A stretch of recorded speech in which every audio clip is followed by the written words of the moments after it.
سرگودھا میں supreme court of Pakistan اور وزیر اعظم پاکستان عمران خان کے ویژن کے مطابق قبضہ مافیا سے پی ٹی آئی کے دور حکومت میں واگزار کروائی گئی اربوں روپے مالیت کی ہزاروں ایکڑ اراضی پر قبضہ مافیا بدستور قائم۔ قبضہ مافیا کے خلاف نہ تو مقدمات کا اندراج کیا گیا اور نہ ہی تاحال تک کسی بھی قسم کی نیلامی یا تاوان حاصل کرنے کی کوئی کارروائی عمل میں آ سکی۔ 2018 میں پی ٹی آئی کی حکومت قائم ہوتے ہی سپریم کورٹ آف پاکستان اور پی ٹی آئی کے ویژن کے مطابق سرکاری زمینوں پر قبضہ کرنے والے لینڈ مافیاز کے خلاف بلا تفریق کارروائیوں کا آغاز کیا گیا اور عرصہ دراز سے زرعی اور کمرشل زمینوں پر قابض بااثر افراد کے خلاف کارروائیاں بھی کی گئیں۔ حکومتی احکامات پر عمل درآمد کرتے ہوئے ضلعی انتظامیہ اور محکمہ اینٹی کرپشن سرگودھا نے ہزاروں ایکڑ اراضی واگزار کروا کر ان پر کرینے اور ہل چلا کر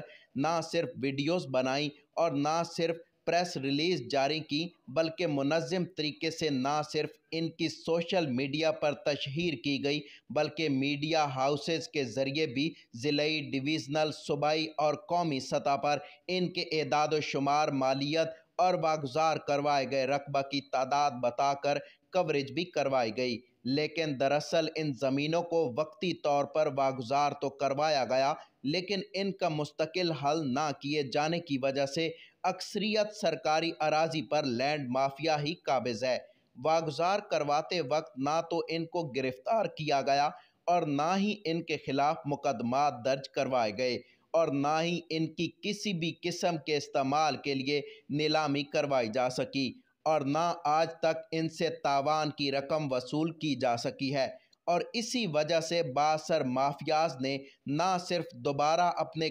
قبضے جما لیے بلکہ اسی طرح زرعی اراضی پر نہ صرف کاشت کی جا رہی ہے بلکہ پختہ تعمیرات بھی قائم ہیں، جس پر ضلعی انتظامیہ کی خاموشی بھی لمحہ فکریہ ہے۔ شہریوں کا اعلیٰ حکام سے فوری نوٹس کا مطالبہ۔ کیمرہ ٹیم کے ساتھ ادریس نواز، سرگودھا۔